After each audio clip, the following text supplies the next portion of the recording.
Next up, I'm going to welcome Claudia and Carla to our virtual stage, who's going to talk about boosting email performance with smarter templates featuring Johnnie-O. All right, take it away, ladies. Amazing. Hi, everyone.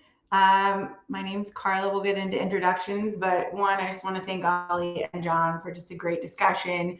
Anytime I get to listen in and kind of eavesdrop with them, I always feel kind of recharged and excited. I think what we're going to talk about today is a perfect segue. You guys were talking about working harder and smarter. And that's what we're going to talk about, some of the things that we've done with Johnnie-O and their templates. So you guys had a great kind of high level conversation, and now we're going to dig into things that are a little bit more specific that you can hopefully take away. So just real quick introductions. If I hadn't had a chance to meet you yet, my name is Carla Donahue, and I'm head of life cycle at an agency called Within. And this is my, I can't say favorite client, but one of my top clients that I genuinely enjoy, Claudia, who is the digital director at Johnnie-O and does many, many things.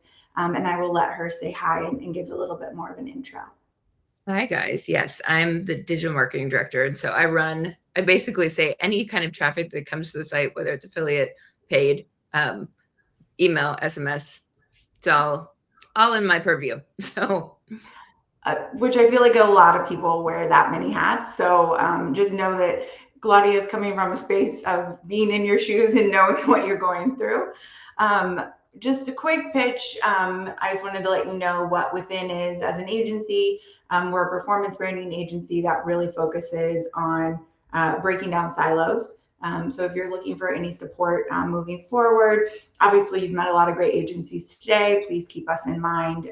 We really focus on incrementality and where we can connect the dots through media and email and owned media channels, which we will explain how we do that in a few slides. And then Claudia, for those who don't know, could you give a little bit about Johnnie-O? And also I am modeling one of their summer sweaters in case anyone is looking for a lightweight weave.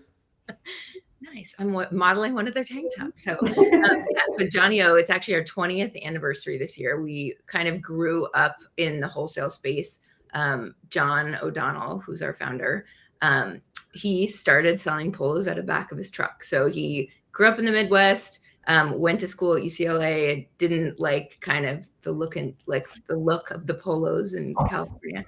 So tried to kind of make a fun, casual, but still preppy style for Johnnie-O. So we just recently went into women's about a year ago. And so we have our own stores, we have a lot of wholesalers, and obviously an online presence. Yeah. And them having a women's line is huge. I just want to say, like, having been influenced and helping them with the emails, it is just wonderful. So really excited to kind of talk to you. I think some of the things we're going to talk about today are great learnings that people can implement right before holiday. I know we can't all move and switch from Attentive, to Attentive from other agencies or other platforms, but we want to give you a couple of tools of things you can do right now and how AI is kind of informing those actions. So we're just going to go through a case study today. And what we wanted to do was talk through, there we go, Carla. I can do slides, I promise. I wanted to talk a little bit about browse abandonment. When we started working with you, one of the things we noticed is that this email, while had live text and strong deliverability, we just thought that there were some ways we could beef it up. So Claudia, tell us a little bit about what we were looking for. Yeah, so we've been heavily investing in top of funnel and in ads. So we've noticed that if people aren't buying directly from that first time they visit us, then our browse abandon just wasn't really cutting it. Our click-through was pretty low, conversion was pretty low, and we know people were loving it the first time they came. So why weren't they buying from our emails? Yeah. That's amazing. And I think that's, common, right? This is one of the ways we work upper and lower funnel. We know people are coming straight from ads. They're landing on a product page, but they're not necessarily converting. So we really wanted to work with Johnnie-O to understand what we could do to change kind of the static email. It's perfectly wonderful. It met the objective, but we always say, what can we do to level up?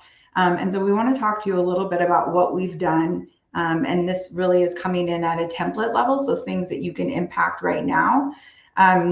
So what we did is kind of approach this redesign in 4 key lenses. We wanted personalization, responsive design, location awareness, and offer logic. And what we did is build this in at a template level. So Claudia, right here, we've got this lovely gentleman in the long sleeve tee. Let's say I came and I browsed that product. Tell me a little bit about the logic that we set up in some of these other modules we have. Yeah. So typically, as you saw in the earlier kind of sad email, it was just the product that they browsed and nothing else. It was just a generic recommendation engine. But this way, we have recommendations that were specific to the category that they were actually browsing in. So if they didn't like that one, at least, maybe something else would tempt them. So we were giving more benefits. We were giving more features, just giving them more of a story around the products than just like, here's the product, boom. For the personalization, that's one of our huge kind of improvements that we're trying to make this year with everything that we're doing in the company is since we are growing our personal stores by leaps and bounds. And so they needed some love. So what we did was, well, actually what Within did is create a module for us that allows us to, if you are within, I think it's a 30-mile radius of a store, it actually pops up a module that shows the radius of the store. And then if you're also in a 30-mile radius of a wholesale store, we are pushing to our wholesale stores. So that was one of them, which our retail group loved. And then also just improving our product recommendations. And then also because we use Attentive, of course, and we want to increase our SMS. We've only been on SMS for a couple of years. So our list needs some love. So everyone who's in our email database, if they aren't signed up for SMS, they'll get an additional block that asks them to sign up. That's incredible. I think this is like so many things. I want to unpack it a little bit. So what I think is really thoughtful is these 3/4 zip and these polos that you're seeing here. It's for men's and boys. Those are the top converting products, right? So if you were in that long sleeve category, but you didn't see the top converting product, that's what we wanted to include in there because we know that that is often the most first time purchase or just the top purchase overall with the company. And because we did these dynamic blocks that we set up, of course, within Attentive and using some of the AI features that are built in natively to the platform, we're able to kind of showcase a little bit more than what you could get with just a product feed, right? So in these blocks, you see these great little icons that Johnnie-O has that my husband completely ignores about whether or not something can go in the dryer or if it should be laid flat or if it's wrinkle resistant. And it gives you an opportunity to tell a little bit more story about that key product. And again, this is when we're focusing on people who have come in from an ad and are dropped on a PDP page. So, in addition to that, I think what I love to hear Claudia doing is I know a lot of you are experiencing this, is she appeased her retail stores, she appeased her merchants, and she appeased her leadership through these personalization blocks, which is a hard group to keep everyone happy. Within those personalization store blocks, like she mentioned, if they're running something unique in store where they're doing free tailoring or free gift wrapping or something, that's something that can easily be pulsed in at a template level, right, to highlight within those stores. That way you're not creating a bunch of dynamic blocks and then trying to remember where you loaded them. Again, this is all at the template level. And then also what I love is this product category. We all do products that you've seen, but what we were able to set up is this waterfall logic. So it's if you had something in your cart, that would show up first. And then if it's something you recently browsed, and then if you had neither of those, right, it would show what is top trending or converting. So it's just another way to re-emphasize some of those other flows and automations that you have. And then my absolute favorite, very small thing that makes a huge difference is at the very top of the email, we use live text dynamic elements. So if someone hasn't used their welcome offer yet, let's just remind them to use your welcome offer, right? Claudia has been very clear that they need to be mindful of margins. And so in that kind of spirit, we don't want to keep providing additional offers and incentives. Let's go ahead and use the ones that you have that are already built into your equations and use that to get this. So one small email has a lot of mighty punch and you're probably like, cool, but what else? Well, wait, there's more.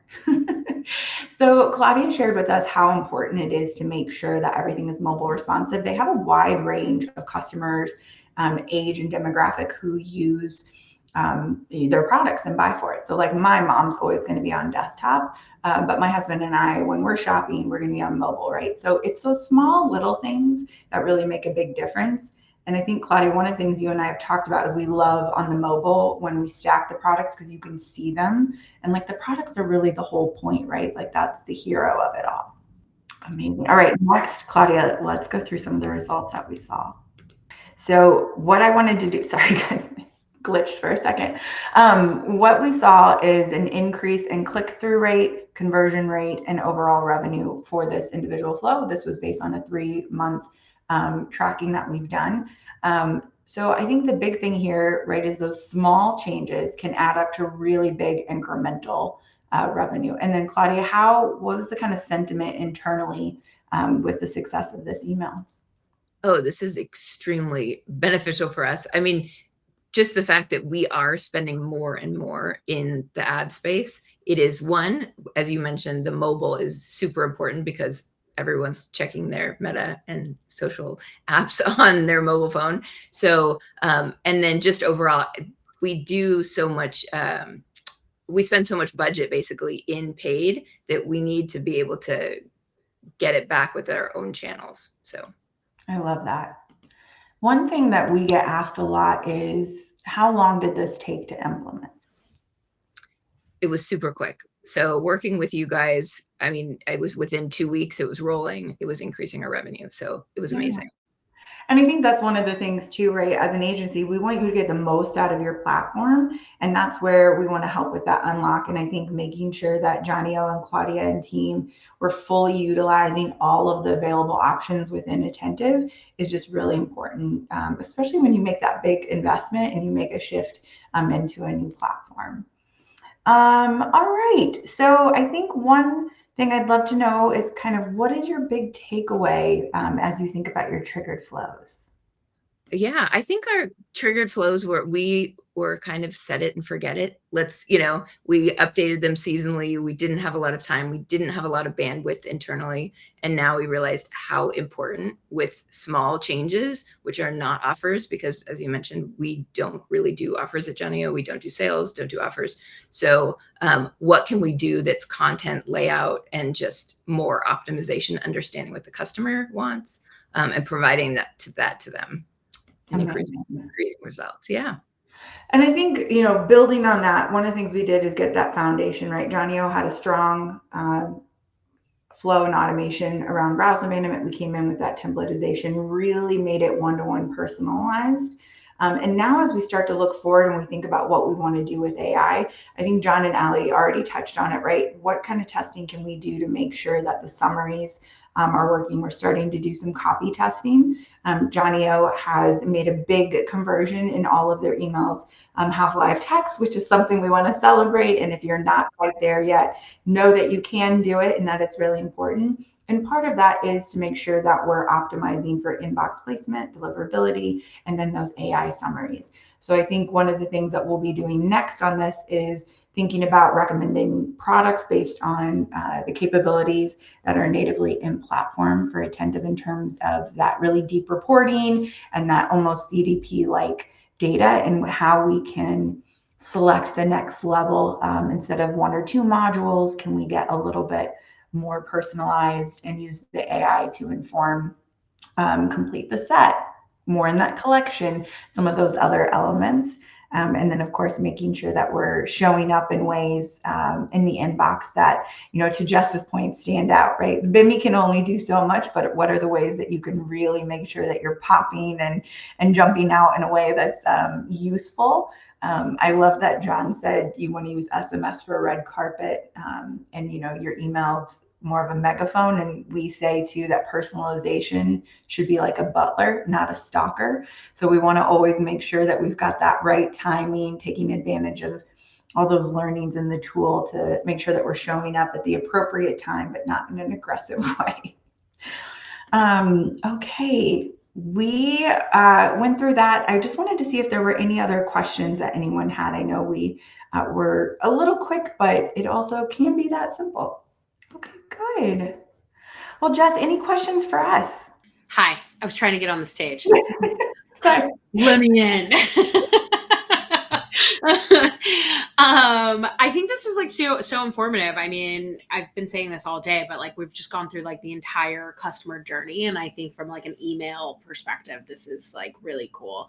Claudia, I'm actually curious, like obviously I know like you're utilizing like this and like templating these things and like the optimizations that it's like bringing to you, but I'm curious as to are there any other tools that like you're utilizing with these experiences that are like helping you with AI, like making a overall seamless AI experience internally and externally? Yes. Get that question out. It's funny. We've been starting to use AI to understand in our CDP what our customers are looking for. Yeah. So a lot of the CDPs are now integrating AI into them. Depending on which one you use, if you use one. But so that was one of our biggest issues in the past is, well, we thought, okay, we're going to show you a polo and then we're going to complete the set. Well, then when we started doing emails like that, turned out they wanted to buy another polo. So we didn't guess right. And so AI has been really helping us understand and like kind of mine our databases and our customer set of what they want to do and what they want to buy next. So yeah, we have been. Yeah. It's debunking a lot of like internal myths too. Like I feel like a lot of the AI is really long-standing maybe beliefs that are held within a company. It's either confirming them or to Claudia's point, it's giving us a way to redirect. Yeah. I mean, I think it's so important. Like, you know, we talked about this like an SMS and email and all of these other things, but it's like, you got to understand your customer's behavior so deeply to then market to them, to then provide an experience to them. And I think before AI, before any of these like optimizations we had or any of these tools that has helped us like move faster, could you like remember being a marketer and like doing your analytics like and scrubbing them for weeks to try to figure out like maybe this test will work, right? Yeah. And I'd love, like, is there either of you guys, like any examples from like, not just like in a CDP or I'm sorry, consumer behavior perspective, but like even from an analytics perspective, like that has like helped you move faster? Gosh, yeah, I'm sorry. I'm just like having flashbacks of like pivot tables not working and just being like so beyond. I think one of the things that we've been using AI for to really help us is to pick up on patterns faster. We have another client that is in like sportswear, and they gave us a good amount of data. We were able to ingest it, and then through AI, we were able to identify an entire sub cohort that they weren't communicating to that was really into fishing. We just wouldn't have seen that without the engine and the power to be able to pick up on some of those minor things. We were really only looking at purchases and maybe products that were browsed. But with AI and the tools that we use at Within, we were able to actually understand that we took into consideration attrition, we took into consideration return rate, we took into consideration store data that we weren't able to fully capture previously. And then when we actually blended all of that in, that would have taken us months. We were able to see like, hey, there's a whole group of people who love fishing that you're not talking to. But there's no way we would have discovered that in that speed and time and been able to action on it if we didn't have those tools in place. Did you have anything any stories that you wanted to add, Claudia? No, I mean, it's the same kind of thing. We are, we did all the traditional brand studies where we interviewed everyone, qualitative studies, and we kind of just learned the same things that we thought we knew. And AI is really finding these little niches that were surprising us, really. Yeah. understanding, especially as we go into new markets where we're not familiar. We haven't been in women's for 20 years. So trying to figure out how are we different than other women's because it is so saturated. Yeah. I mean, I think that these are really good points about like AI, even from like just the brand strategy perspective, right? Like I always think that like, the groups are so siloed within a brand overall, right? Like it's very much CX is over here, marketing and all the functions of marketing are over here, right? And even for me, like when I'm consulting with a brand about brand as a whole, I'm like, okay, well, like where's your data from CX? But at the end of the day, like I'm a CX girl, so like I'm always thinking about that customer first, right? And so but both of your points that you're bringing up is just it's so crazy how much we've been able to move faster from a brand strategy perspective, a consumer behavior perspective. And I also think like both of the things that you're describing, it's also has allowed us to bridge the gap between customer experience, like as a whole, and bringing that into lifecycle marketing too, 1000%. Yeah. Well, I appreciate both of your perspectives. It's been really awesome to share these like data points on just every like how like templatizing has like optimizing or has helped you to optimize. Sorry, it's like getting to the end of the month. I got my coffee high earlier. Now I'm like down here. I appreciate you guys, and I hope you stick around for the next session. And you can go. Thank you. Thanks, everyone. Bye. Thank you.